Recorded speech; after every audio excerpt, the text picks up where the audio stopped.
الحمدللہ رب العالمین والصلاة والسلام علی سید الانبیاء والمرسلین اما بعد فاعوذ باللہ من الشیطان الرجیم بسم اللہ الرحمن الرحیم۔ سنن و نوافل کا بیان آپ کے سامنے پیش کر رہا ہوں۔ بہار شریعت صفحہ نمبر 676 پر صاحب بہار شریعت حضرت علامہ مولانا مفتی محمد امجد علی اعظمی رحمۃ اللہ تعالی علیہ حدیث مبارکہ نقل کرتے ہیں کہ طبرانی ابو دردہ رضی اللہ تعالی عنہ سے راوی کہ فرماتے ہیں صلی اللہ علیہ وآلہ وسلم، جس نے 2 رکعتیں چاشت کی پڑھیں غافلین میں نہیں لکھا جائے گا، اور جو 4 پڑھے عابدین میں لکھا جائے گا، اور جو 6 پڑھے اس دن اس کی کفایت کی گئی، جو 8 پڑھے اللہ تبارک و تعالی اسے قانتین میں لکھے گا، اور جو 12 پڑھے اللہ تعالی اس کے لیے جنت میں ایک محل بنائے گا، اور کوئی دن یا رات نہیں جس میں اللہ تعالی بندوں پر احسان و صدقہ نہ کرے، اور اس بندے سے بڑھ کر کسی پر احسان نہ کیا جسے اپنا ذکر الہام کیا۔ احمد و ترمذی و ابن ماجہ ابو ہریرہ رضی اللہ تعالی عنہ سے راوی کہ فرماتے ہیں صلی اللہ علیہ وآلہ وسلم، جو چاشت کی 2 رکعتوں پر محافظت کرے اس کے گناہ بخش دیے جائیں گے، اگرچہ سمندر کے جھاگ کے برابر ہوں۔ مسئلہ نمبر 1، اس کا وقت آفتاب بلند ہونے سے زوال یعنی نصف النہار شرعی تک ہے۔ نماز چاشت کی بات ہو رہی ہے کہ اس کا وقت آفتاب بلند ہونے سے، سورج کے بلند ہونے سے زوال یعنی نصف النہار شرعی تک ہے، اور بہتر یہ ہے کہ چوتھائی دن چڑھ پڑے تو پھر نفل ادا کرے۔ نماز سفر کہ سفر میں جاتے وقت 2 رکعتیں اپنے گھر پر پڑھ کر جائے۔ طبرانی کی حدیث میں ہے کہ کسی نے اپنے اہل کے پاس ان 2 رکعتوں سے بہتر نہ چھوڑا جو بوقت ارادہ سفر ان کے پاس پڑھیں۔ نماز واپسی سفر کہ سفر سے واپس ہو کر 2 رکعتیں مسجد میں ادا کرے۔ صحیح مسلم میں کعب بن مالک رضی اللہ تعالی عنہ سے مروی کہ رسول اللہ صلی اللہ تعالی علیہ وآلہ وسلم سفر سے دن میں چاشت کے وقت تشریف لاتے اور ابتداءً مسجد میں جاتے اور 2 رکعتیں اس میں نماز پڑھتے، پھر وہیں مسجد میں تشریف رکھتے۔ مسئلہ نمبر 1، مسافر کو چاہیے کہ منزل میں بیٹھنے سے پہلے 2 رکعت نفل پڑھے، جیسے حضور اقدس صلی اللہ علیہ وآلہ وسلم کیا کرتے تھے۔ صلاۃ اللیل ایک رات میں بعد نماز عشاء جو نوافل پڑھے جائیں ان کو صلاۃ اللیل کہتے ہیں۔ جو رات کے نوافل دن کے نوافل سے افضل ہیں، کہ حدیث نمبر 1 میں صحیح مسلم شریف میں مرفوعاً ہے، فرضوں کے بعد افضل نماز رات کی نماز ہے۔ اور حدیث نمبر 2 میں طبرانی نے مرفوعاً روایت کی ہے کہ رات میں کچھ نماز ضروری ہے، اگرچہ اتنی ہی دیر جتنی دیر میں بکری دو لیتے ہیں، اور فرض عشاء کے بعد جو نماز پڑھی وہ صلاۃ اللیل ہے۔ نماز تہجد کا بیان۔ مسئلہ نمبر 1، اسی صلاۃ اللیل کی ایک قسم تہجد ہے کہ عشاء کے بعد رات میں سو کر اٹھے اور نوافل پڑھے۔ سونے سے قبل جو کچھ پڑھیں وہ تہجد نہیں۔ مسئلہ نمبر 2، تہجد نفل کا نام ہے۔ اگر کوئی عشاء کے بعد سو رہا پھر اٹھ کر قضا پڑھی تو اس کو تہجد نہ کہیں گے۔ مسئلہ نمبر 3، کم سے کم تہجد کی 2 رکعتیں ہیں، اور حدیث نمبر 3 حضور اقدس صلی اللہ علیہ وآلہ وسلم سے 8 تک کی رکعتیں ثابت ہیں۔ حدیث نمبر 4، نبی کریم صلی اللہ علیہ وآلہ وسلم نے فرمایا، جو شخص رات میں بیدار ہو اور اپنے اہل کو جگائے پھر دونوں 2 رکعتیں پڑھیں تو کثرت سے یاد کرنے والوں میں لکھے جائیں گے۔ سبحان اللہ۔ اس حدیث کو نسائی و ابن ماجہ اپنی سنن میں اور ابن حبان اپنی صحیح میں اور حاکم نے مستدرک میں روایت کیا، اور منذری نے کہا کہ یہ حدیث بشرط شیخین صحیح ہے۔ مسئلہ نمبر 4، جو شخص 2/3 رات سونا چاہے اور 1/3 عبادت کرنا، اسے افضل یہ ہے کہ پہلی اور پچھلی تہائی میں سوئے، بیچ کی تہائی میں عبادت کرے، اور اگر نصف شب میں سونا چاہتا ہے اور نصف جاگنا تو پچھلی نصف میں عبادت افضل ہے۔ کہ حدیث نمبر 5 میں صحیح بخاری و مسلم میں ابو ہریرہ رضی اللہ تعالی عنہ سے مروی کہ حضور صلی اللہ علیہ وآلہ وسلم نے ارشاد فرمایا کہ رب عز و جل ہر رات میں جب پچھلی تہائی باقی رہتی ہے آسمانی دنیا پر تجلی خاص فرماتا ہے اور فرماتا ہے کہ کوئی دعا کرنے والا کہ اس کی دعا قبول کروں، ہے کوئی مانگنے والا کہ اسے دوں، ہے کوئی مغفرت چاہنے والا کہ اس کی بخشش کر دوں،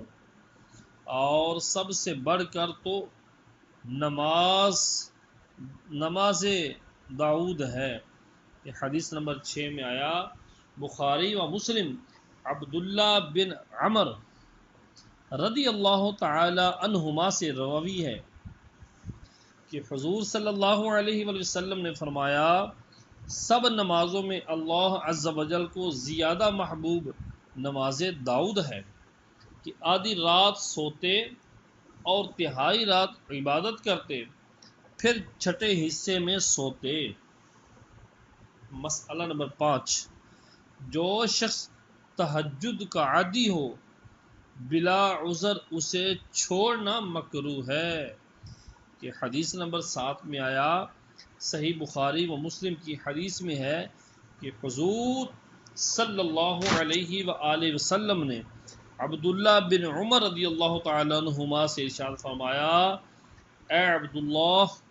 تو فلاں کی طرح نہ ہونا کہ رات میں اٹھا کرتا تھا پھر چھوڑ دیا۔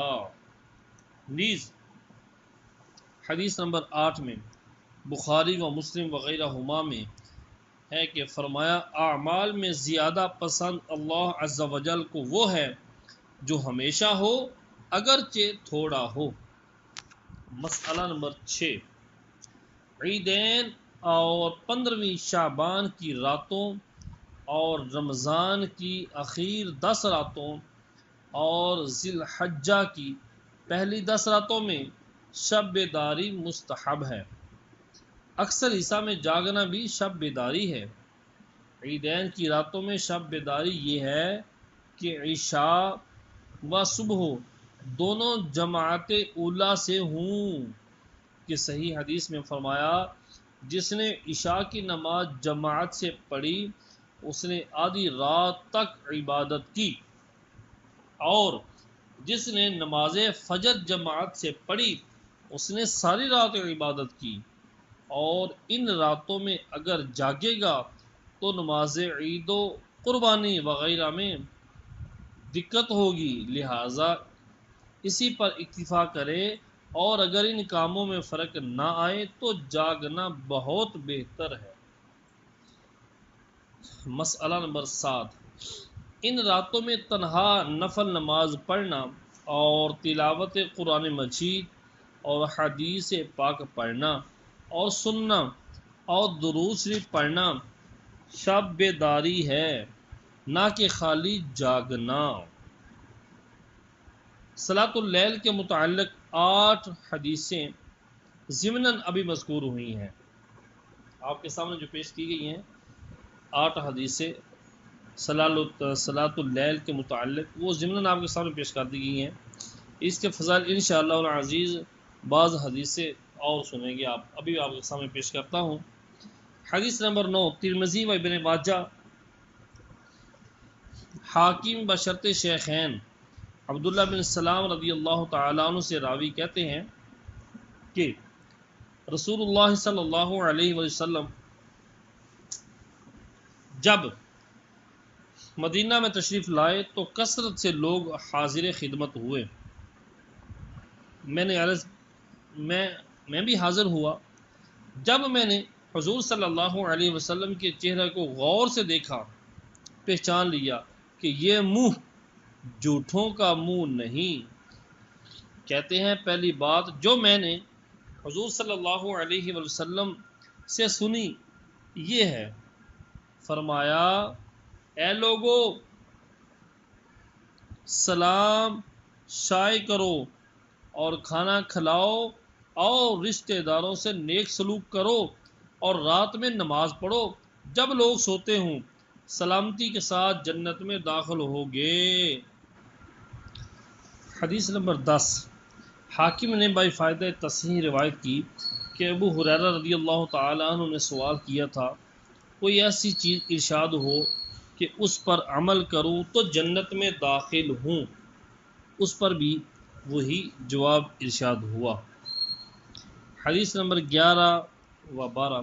طبرانی کبیر میں باسناد حسن و حاکم بائی فائدہ تصحیح بشرط شیخین عبداللہ بن عمر رضی اللہ تعالی عنہما سے راوی کے حضور صلی اللہ علیہ وآلہ وسلم فرماتے ہیں جنت میں ایک بالا خانہ ہے کہ باہر کا اندر سے دکھائی دیتا ہے اور اندر کا باہر سے۔ ابو مالک اشعری نے عرض کی یا رسول اللہ علیہ وسلم وہ کس کے لیے ہے؟ فرمایا اس کے لیے کہ اچھی بات کرے اور کھانا کھلائے اور رات میں قیام کرے جب لوگ سوتے ہوں، اور اسی کی مثل ابو مالک اشعری رضی اللہ تعالیٰ عنہ سے بھی مروی ہے۔ حدیث نمبر 13،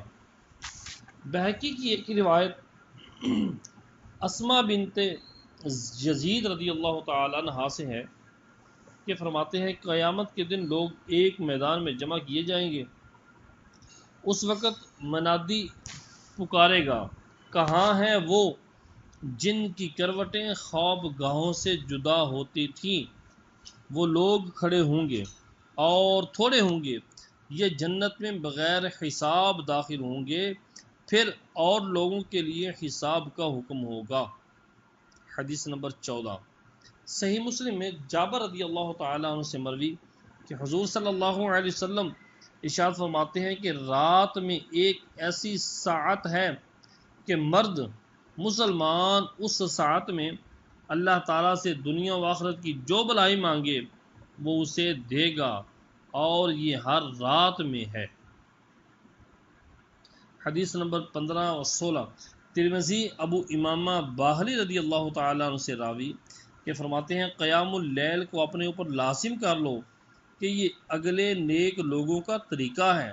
اور تمہارے رب عز و جل کی طرف قربت کا ذریعہ اور سیئات کا مٹانے والا، گناہوں کا مٹانے والا اور گناہ سے روکنے والا۔ اور سلمان فارسی رضی اللہ تعالیٰ عنہ کی روایت میں یہ بھی ہے کہ بدن سے بیماری دفع کرنے والا ہے۔ حدیث نمبر 17 صحیح بخاری میں عبادہ بن صامت رضی اللہ تعالی عنہ سے مروی، فرماتے ہیں صلی اللہ علیہ وآلہ وسلم، جو رات میں اٹھے اور یہ دعا پڑھے، کون سی؟ یہ لا الہ الا اللہ وحدہ لا شریک لہ لہ الملک ولہ الحمد وہو علی کل شیء قدیر وسبحان اللہ والحمد للہ ولا الہ الا اللہ واللہ اکبر ولا حول ولا قوة الا باللہ رب اغفر لی۔ پھر یہ دعا کرے مقبول ہوگی، یعنی جو بھی دعا کرے مقبول ہوگی، اور اگر وضو کر کے نماز پڑھے تو اس کے لیے نماز مقبول ہوگی۔ سبحان اللہ۔ حدیث نمبر 18 صحیح بخاری و صحیح مسلم میں عبداللہ بن عباس رضی اللہ تعالی عنہما سے مروی ہے کہ نبی کریم صلی اللہ علیہ وسلم رات کو تہجد کے لیے اٹھتے تو یہ دعا پڑھتے، کون سی؟ اللہم لک الحمد انت قیم السماوات والارض ومن فیہن ولک الحمد انت نور السماوات والارض ومن فیہن ولک الحمد انت ملک السماوات والارض انت ملک السماوات والارض ومن فیہن ولک الحمد انت الحق وعدک الحق ولقاؤک حق وقولک حق والجنۃ حق والنار حق والنبیون حق ومحمد حق والساعة حق اللہم لک اسلمت وبک آمنت وعلیک توکلت وإلیک انبأت وبک خاصمت وإلیک حاکمت فاغفر لی ما قدمت وما أخرت وما أسررت وما أعلنت وما أنت أعلم به مني أنت المقدم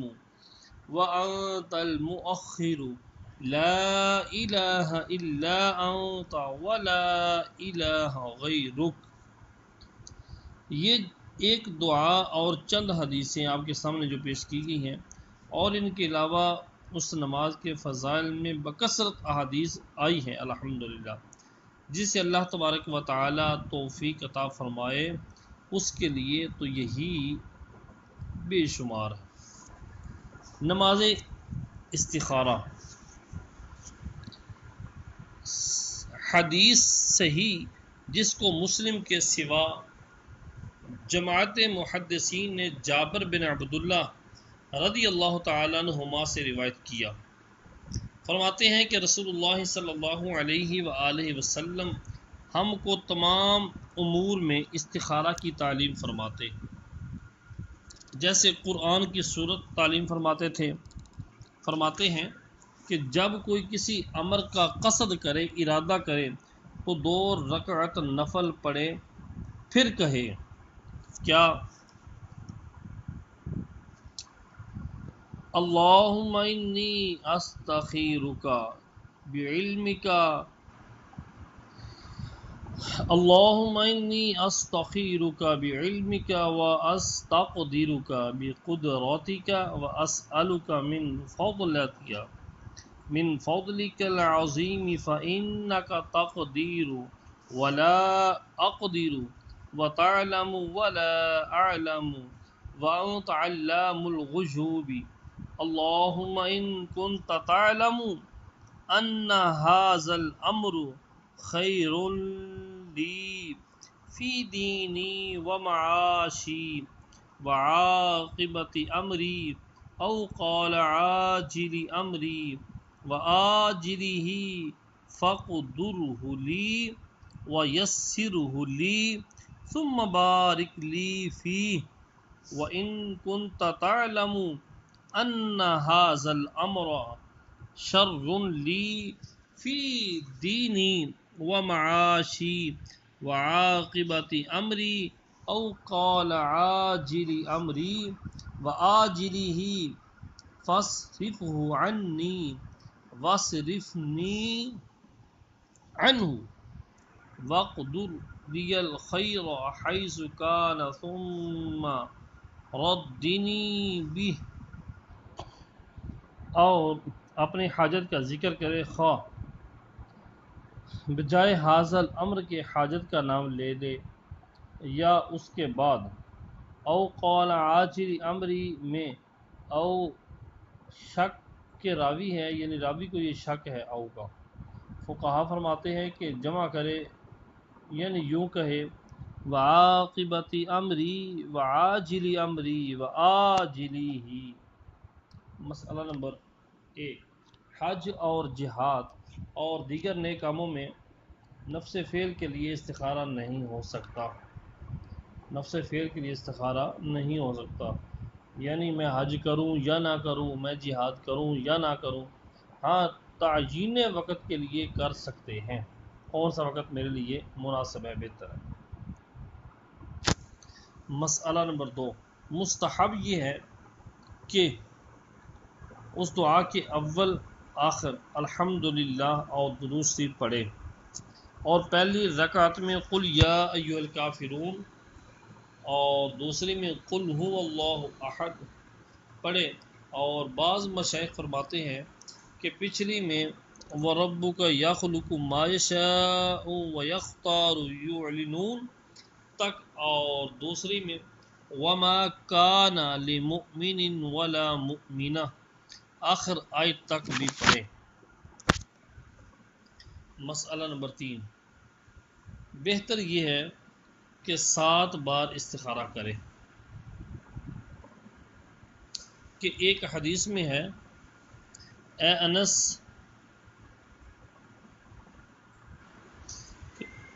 انس جب تو کسی کام کا قصد کرے تو اپنے رب عز و جل سے اس میں 7 بار استخارہ کر، پھر نظر کر تیرے دل میں کیا گزرا کہ بے شک اسی میں خیر ہے۔ اور بعض مشائخ سے منقول ہے کہ دعائے مذکور پڑھ کر بطہارت قبلہ روح سو رہے، اگر خواب میں سپیدی یا سبزی دیکھے تو وہ کام بہتر ہے، اور سیاہی یا سرخی دیکھے تو برا ہے، اور اس سے بچے۔ استخارے کا وقت اس وقت تک ہے کہ ایک طرف رائے پوری جم نہ چکی ہو۔ صلاۃ التسبیح، اس نماز میں بے انتہا ثواب ہے۔ بعض محققین فرماتے ہیں کہ اس کی بزرگی سن کر ترک نہ کرے گا مگر دین میں سستی کرنے والا۔ نبی کریم صلی اللہ علیہ وسلم نے حضرت عباس رضی اللہ تعالیٰ عنہ سے فرمایا، اے چچا، کیا میں تم کو عطا نہ کروں؟ کیا میں تم کو بخشش نہ کروں؟ کیا میں تم کو نہ دوں؟ تمہارے ساتھ احسان نہ کروں؟ 10 خصلتیں ہیں کہ جب تم کرو تو اللہ تعالیٰ تمہارے گناہ بخش دے گا، اگلا پچھلا پرانا نیا، جو بھول کر کیا ہو اور جو قصدن کیا، چھوٹا ہو اور بڑا، پوشیدہ اور ظاہر۔ اس کے بعد صلاۃ و تسبیح کی ترکیب تعلیم فرمائی، پھر فرمایا یہ سب کہنے کے بعد فرمایا کہ اس کے بعد صلاۃ و تسبیح کی ترکیب تعلیم فرمائی، پھر فرمایا کہ اگر تم سے ہو سکے تو ہر روز 1 بار پڑھو تو کرو، اور اگر روز نہ کرو تو ہر جمعہ میں 1 بار، اور یہ بھی نہ کرو تو ہر مہینے میں ایک بار، اور یہ بھی نہ کرو تو سال میں ایک بار، اور یہ بھی نہ کرو تو سال میں ایک بار، اور یہ بھی نہ کرو تو عمر میں ایک بار۔ اور اس کی ترکیب ہمارے طور پر وہ ہے جو سنن ترمذی شریف میں باروایت عبداللہ بن مبارک رضی اللہ تعالیٰ عنہ مذکور ہے۔ فرماتے ہیں اللہ اکبر کہہ کر سبحانک اللہم وبحمدک وتبارک اسمک وتعالی جدک ولا الہ غیرک پڑھے، پھر یہ پڑھے سبحان اللہ والحمد للہ ولا الہ الا اللہ واللہ اکبر 15 بار، پھر اعوذ اور بسم اللہ اور الحمد اور سورت پڑھ کر 10 بار یہی تسبیح پڑھے، پھر رکوع کرے اور رکوع میں 10 بار پڑھے، پھر رکوع سے سر اٹھائے اور بعد تسبیح و تحمید یعنی سمیع اللہ لمن حمدہ کہنے کے بعد 10 بار کہے، پھر سجدے کو جائے اور اس میں سجدے کے اندر وہ تسبیح پڑھنے کے بعد یہ تسبیح پھر 10 بار پڑھے، پھر سجدے سے سر اٹھا کر 10 بار کہے، پھر سجدے کو جائے اور اس میں 10 مرتبہ پڑھے، یوں ہی 4 رکعت پڑھے، ہر رکعت میں 75 بار تسبیح اور چاروں میں 300 ہوئیں، اور رکوع سجود میں سبحان ربی العظیم سبحان ربی الاعلی کہنے کے بعد تسبیحات پڑھے۔ مسئلہ نمبر 1، ابن عباس رضی اللہ تعالیٰ عنہما سے پوچھا گیا کہ آپ کو معلوم ہے اس نماز میں کون سورت پڑھی جائے؟ فرمایا سورت تکاثر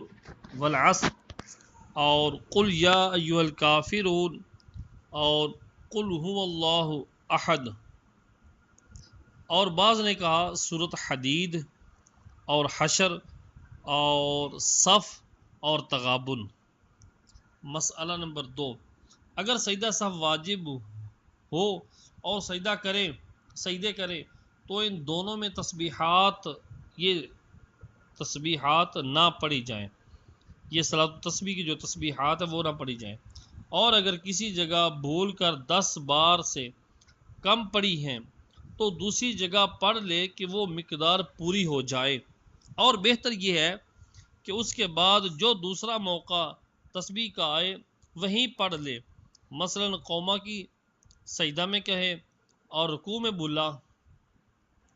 تو اسے بھی سجدہ ہی میں کہے، نہ قوما میں کہ قوما کی مقدار تھوڑی ہوتی ہے، اور پہلے سجدے میں بھولا تو دوسرے سجدے میں کہے، جلسے میں نہ کہے کیونکہ جلسے کی مقدار بھی تھوڑی ہوتی ہے۔ مسئلہ نمبر 3، تسبیح انگلیوں پر نہ گنے بلکہ ہو سکے تو دل میں شمار کرے، ورنہ انگلیوں کے جو پورے ہیں ان کو دبا کر اشارہ کرے گا اور گنے۔ مسئلہ نمبر 4، ہر وقت غیر مکروہ میں یہ نماز پڑھ سکتے ہیں، 3 اوقات مکروہ ہیں ان کے علاوہ ہر وقت غیر مکروہ جو مکروہ وقت رہی ہیں ان میں یہ نماز پڑھ سکتے ہیں، اور بہتر یہ ہے کہ ظہر سے پہلے پڑھے۔ اللہ اکبر۔ مسئلہ نمبر 5، ابن عباس رضی اللہ تعالیٰ عنہما سے مروی ہے کہ اس نماز میں سلام سے پہلے یہ دعا پڑھے، اللہم انی اسألک توفیق اہل الہدی واعمال اہل الیقین ومناصحۃ اہل التوبۃ وعزم اہل الصبر وجد اہل الخشیۃ وطلب اہل الرغبۃ وتعبد اہل الورع وعرفان اہل العلم حتی اخافک اللہم انی اسألک مخافۃ تحجزنی عن معاصیک حتی اعمل بطاعاتک عملا استحق به رضاک وحتی انصحک بالتوبۃ خوفا منک وحتی اخلص لک النصیحۃ حبا لک وحتى أتوكل عليك في الأمور حسن ظني بك سبحان خالق النور. صلو علی الحبیب صلی اللہ تعالی علیہ وآلہ وسلم.